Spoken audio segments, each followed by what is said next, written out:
et bienvenue sur Christ Autrement Radio et Christ Autrement TV.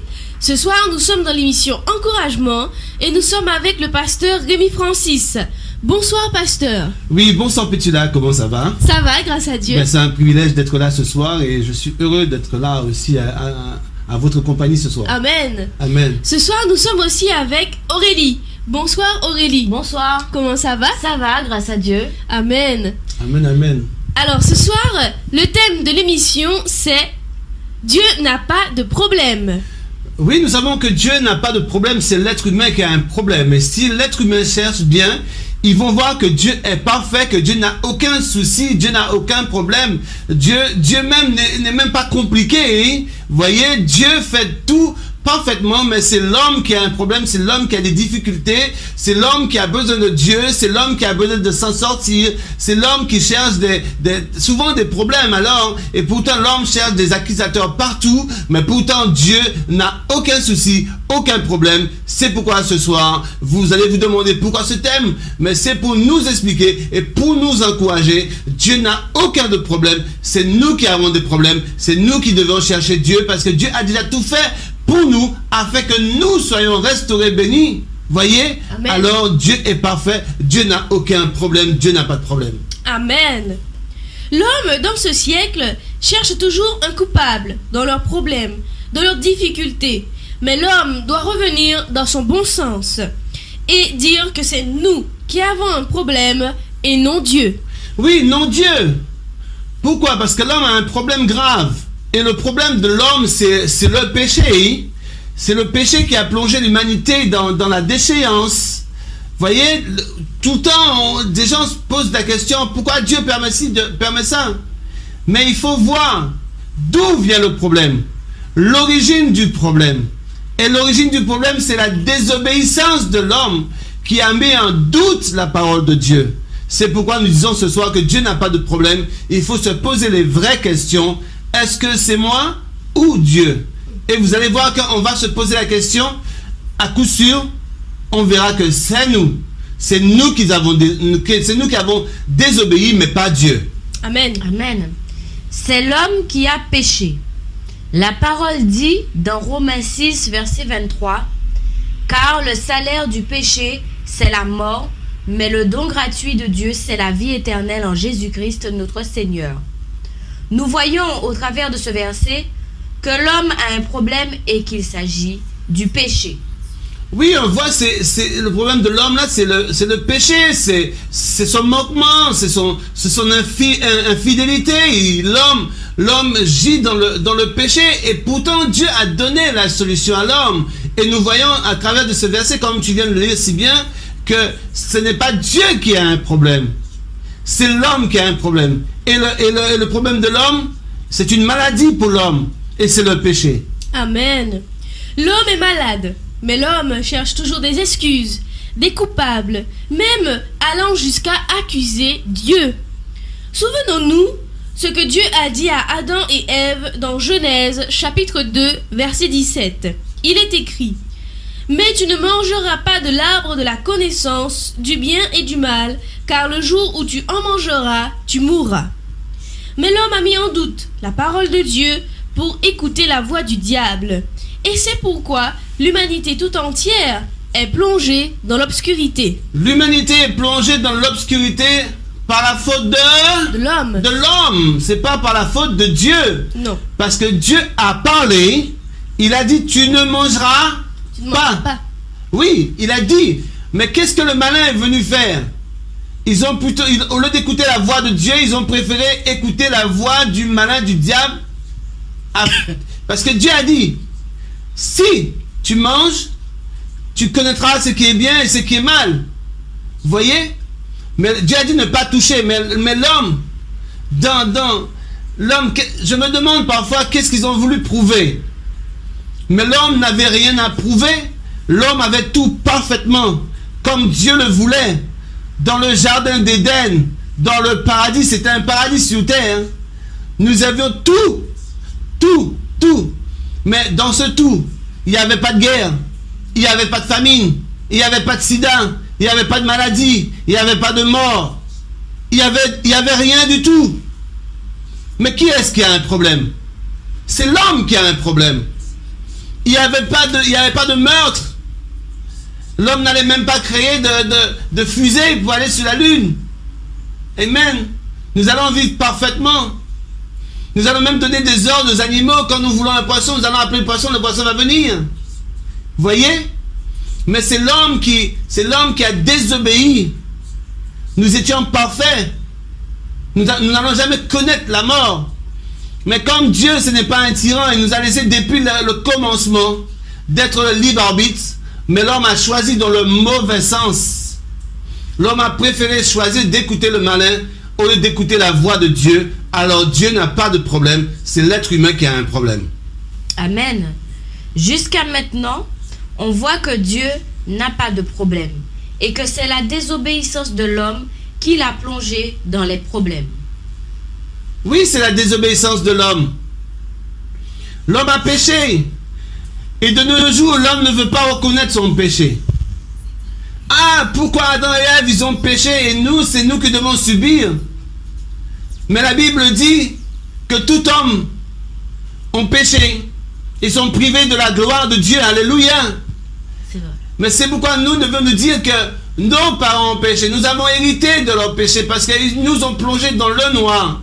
Et nous avons quelque chose à faire. Nous devions marquer la différence pour hériter le royaume des cieux, pour revenir à l'ancien temps, au paradis, au jardin d'Éden. Amen. Vous voyez? Et nous pouvons rattraper cela par la grâce et la puissance de Dieu parce que Dieu a tout pourvu. Amen.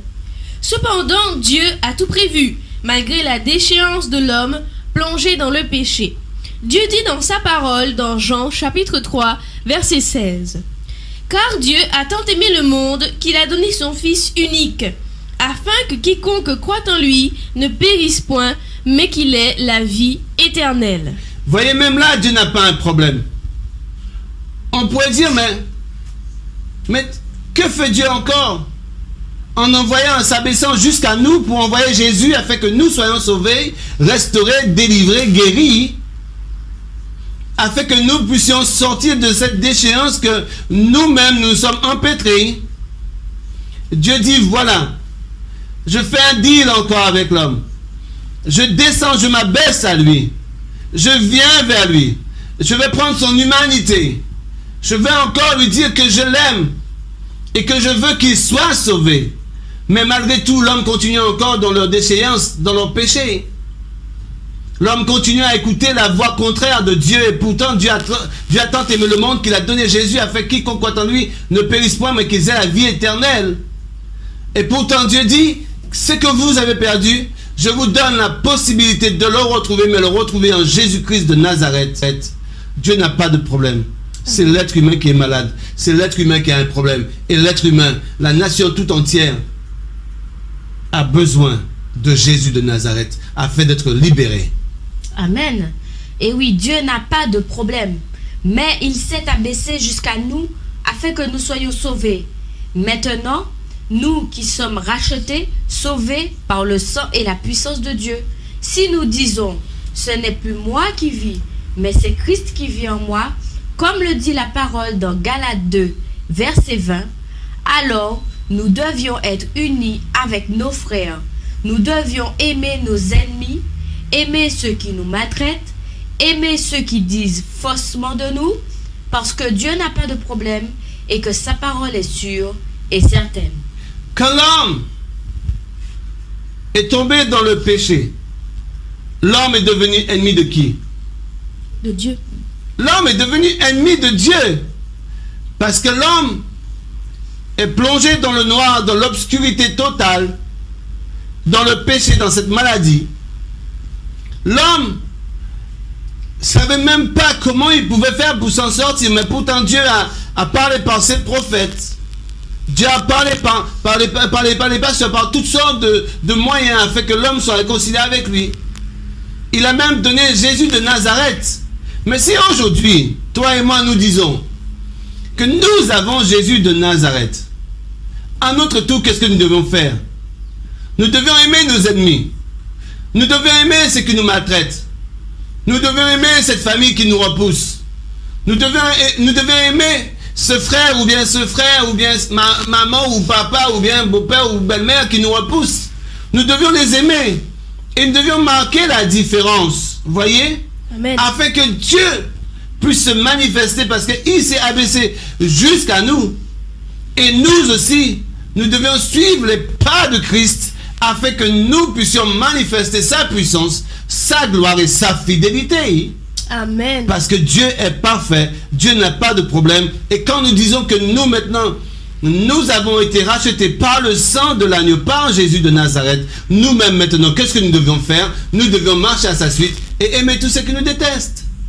Amen, c'est vrai. Et ça, c'est la parole de Dieu parce qu'elle dit, aimez même vos ennemis, aimez même ceux qui vous maltraitent. Amen. Et ça, c'est une puissance de Dieu parce que Dieu nous a tout donné.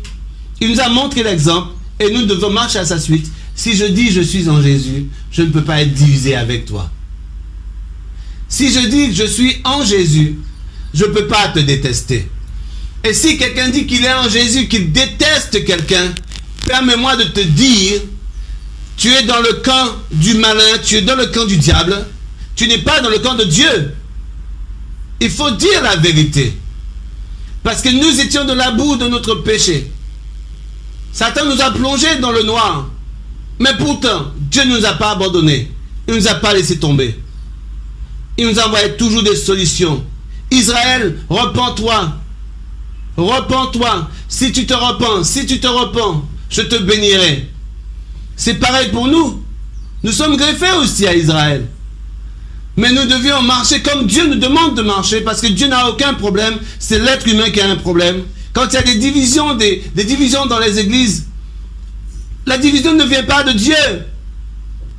La division vient de l'homme. Parce que chacun cherche à se plaire, à faire ce qu'ils ont envie de faire. Mais Dieu n'a pas de problème. C'est pourquoi nous devons marcher dans l'unité et dans la foi. Et si nous disons que nous sommes en Christ, nous allons marcher dans la droiture. Amen. C'est l'homme qui a un problème. Le corps de Christ n'a pas de problème.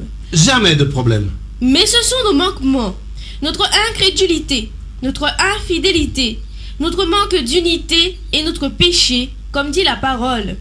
Mais ce sont vos crimes qui mettent une séparation entre vous et votre Dieu. Ce sont vos péchés qui vous cachent sa face et l'empêchent de vous écouter. Dans Ésaïe chapitre 59, verset 2. Vous voyez, ce sont nos péchés c'est cette forme de barrière, nos infidélités, nos manquements qui fait que s'il y a une barrière entre Dieu et nous, et pourtant il suffit de marcher dans la droiture, et cette barrière, ça s'ouvre naturellement. Mais Dieu, c'est un Dieu parfait. Il aime le pécheur, mais il est son péché. Oui. C'est pourquoi nous devions nous détourner de nos mauvaises voies, afin que Dieu puisse nous entendre, afin que Dieu puisse ouvrir son oreille. Parce que son oreille n'est pas trop dure pour nous entendre. Et pour nous exaucer, Dieu n'est pas loin de nous. Quoique nous pensons qu'il est loin, mais il est tout près, il est proche de nous. Mais c'est nous qui devons faire la part des choses et marcher avec Dieu, parce que Dieu n'a pas de problème. Amen. Amen. Ainsi, nous devons maintenant reconsidérer notre situation et mettre les choses à leur place. Et si nous disons que nous avons été baptisés par le même Esprit Saint, par le même Seigneur, par le même Dieu, et que Christ vit en nous, alors nous vivrons selon la volonté de Dieu, et nous verrons que Dieu n'a jamais eu de problème, et que le problème venait de nous. Si nous disons que nous avons été baptisés par le même Esprit, et que nous avons le même Seigneur, que nous avons le même Sauveur, mes amis, écoutez bien ce soir. Si nous disons que nous avons été baptisés par le même Saint-Esprit, par le même baptême, par Jésus de Nazareth, nous avons le même Seigneur, nous avons le même Sauveur, nous avons le même Dieu, pourquoi il y a tant de différences entre nous? Pourquoi l'un et l'autre n'arrive pas à supporter l'autre? C'est qu'il y a un problème, nous n'avons pas compris encore cette parole.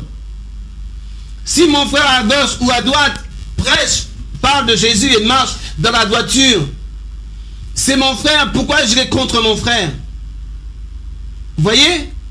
Jusqu'à aujourd'hui, Dieu n'a pas de problème. C'est l'homme qui a un problème. C'est l'homme qui essaie de traduire la parole comme lui, il a envie de le traduire. Mais l'homme ne traduit pas la parole comme Dieu veut qu'il puisse le traduire. Parce que quand l'homme parle de Dieu, on doit sentir la force du Saint-Esprit qui parle à travers de l'homme de Dieu, afin qu'on puisse voir la puissance se manifester à travers lui. Mais pour Dieu, pour Christ, pour sa gloire, pour sa puissance et pour sa fidélité. Amen. Amen.